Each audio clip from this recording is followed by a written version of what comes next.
Guys দেখতে পাচ্ছেন একটা ময়লা আবর্জনার জায়গায় বসে আসছি। এখানে ওয়াইফাই ইন্টারনেট ভালো পাওয়া যায়। এখানে সূর্য ওইদিকে হয়েছে, এইদিকে এই অবস্থা। এখানে গাড়ি আছে, চাইলে গাড়িটা নিয়ে যেতে পারেন, কিন্তু গাড়িটা নেওয়া যাবে না, গাড়ির মালিক আছে। এখানে এগুলো বিক্রির জন্য রাখছে, এগুলো বিক্রি হবে, কেউ কিনতে পারেন।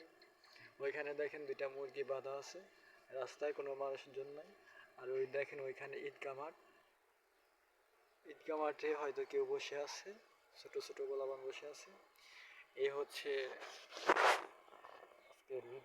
আজকের ভিডিও হচ্ছে 1 মিনিটের উপরে ছাড়বো না। তো এখানে পুকুরে অনেক মাছ পাওয়া যায়, মাছ ধরা শেষ হয়ে গেছে। আর এইখানে হচ্ছে পুকুর ছিল ওইখানে, তো পুকুরটা নাই।